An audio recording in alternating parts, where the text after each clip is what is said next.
Realme C3 began another season of war of super budget phones. And you may ask, when does this season get over? Never. This phone costs about 7,000 Indian rupees or 85 US dollars, 90 US dollars, and is one of the cheapest phones you could find in the market for these specifications. Helio G70, 3GB of RAM, 32GB of internal storage with expandable memory are a pretty sweet combo in the price. So let's see what's good and bad with the phone. Hey everyone, Mukul here.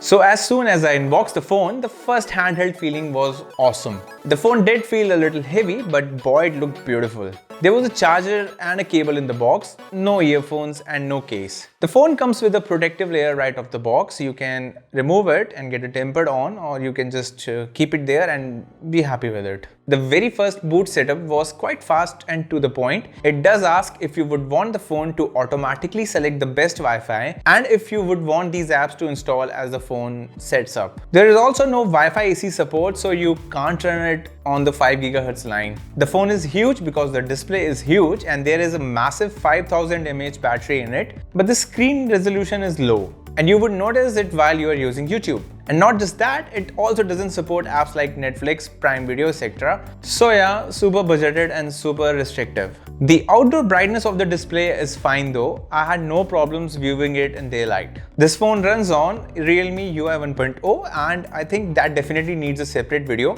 So do sub so that you can get an update on that too, and I assure you it's going to be very thorough. If I talk about the performance alone, the phone felt very snappy. The performance of the phone and many activities didn't actually feel as if the phone is from a super budget category. This actually proves how good the Helio G70 processor is. Trying out multitasking in many of Realme UI features such as split windows etc. never actually felt as if they were lagging. All the apps opened blazingly fast too. Pretty good from a budgeted phone. And if you compare the benchmarks of G70 versus the Snapdragon 430, which is on the Redmi 8 or 8A phones, which are similarly priced, you would see that the Realme C3, which has G70, is a clear winner too when it comes to benchmarks. And because of all this, the face unlock performed extremely fast. It kept surprising me how good and fast it was and worked quite good too in low light scenarios. There is no fingerprint sensor on the phone though, because of the price. I was able to play Call of Duty on the phone at low settings, and as visible there was no other setting I can choose or change. The game knew this is the max settings this phone can play on, and that's about it.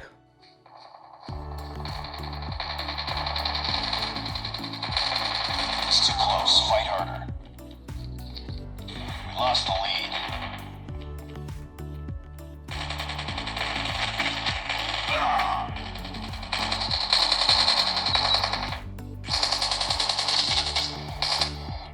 The memory optimization of the phone was decent. Some older apps stayed in the memory even after a few hours. The camera app opening animation was a little jittery in the beginning, but later it kind of subsidized. I think all it needed was an update. The phone comes with a dark mode which worked flawlessly and supported most of the apps too, as the phone runs on Android 10 out of the box. Apps like YouTube worked even after I skipped logging in to my Google accounts. And it was also possible to install most of the preloaded apps from Google on the phone, which I always find as a blessing, as not many of us use all these apps. The Realme UI has a refreshing new set of animations on them. So this will look good and refreshing till you get used to seeing them regularly. The phone came with a 10-watt charger, and because of that it takes its sweet time to charge. It took me somewhere around 20 minutes to charge 15% of the phone. So I think charging the whole 5000 mAh battery of the phone will easily take 3 hours. But the battery backup was insane. The phone's low resolution display and its optimized processor can make the phone easily last 1.5 days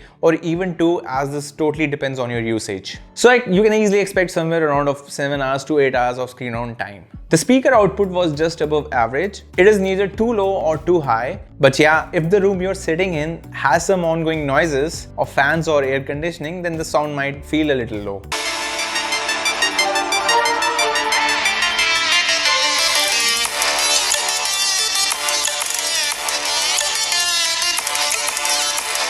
So now onto the cameras. This is one area where I was really not impressed much. I've personally not tried the Redmi 8A's camera, but the Realme C3 was just okay when it comes to its camera performance. There is a primary camera at the back with an impressive 1.25 micrometer pixel size and a useless depth sensor, and a 5 megapixel front camera which lacks any kind of dynamic range a phone could have.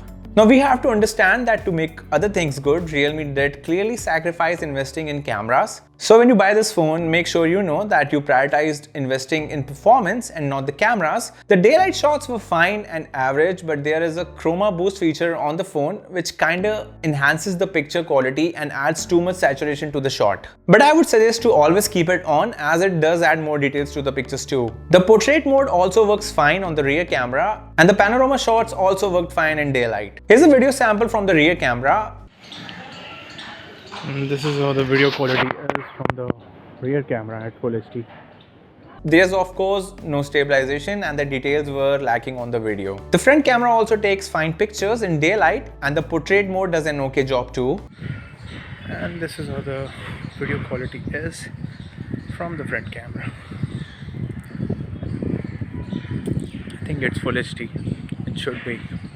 I felt the front video was way better than the rear camera's video, but let me know what you guys think. There's also a slow-mo option on the rear camera, which is definitely better than not having one. If I have to talk about the low light performance of the camera, the sensor was actually able to capture a lot of light in the handheld shot, and it was kind of expected due to that good pixel size of the sensor. And the Chroma Boost was able to enhance it even a little more. And because the phone does have a Pro mode too, you can hook up the phone on a tripod and capture even more light to the shot. It's noisy but expected. And the front camera in low light just worked. I mean, it did click something, as you can see here. The video from the rear camera was still quite fine in low light and things were visible on it. But from the front camera, find me if you can. I am just exaggerating, but yeah, it's not that great. There's also a lock screen magazine feature on the phone which shows a variety of ever-changing wall pairs on the lock screen with some text as underlying links. But this feature is actually useless when your face unlock auto is on, which I believe most of the people prefer to do so to avoid that extra swipe to unlock the phone. The other few things which I didn't like in Realme UI is that the Realme App Store sometimes shows ads before it opens, and the default browser keeps sending these silly news notifications, which I think we can turn off, but I was not able to check that. I personally feel the feature-rich customization on Realme UI makes these Realme phones really open to a lot of personalizations. So yeah, buy the phone if you want the best performing phone in this price category. There's literally nothing else to compete with the performance of this phone. The cameras are okay-ish, but the performance and battery is where Realme has made almost no sacrifices in this price segment. As always, do hit like and sub to the channel for more relevant content. You can also buy these phones from the affiliate links I will post below. That's all for today. Mewbot out.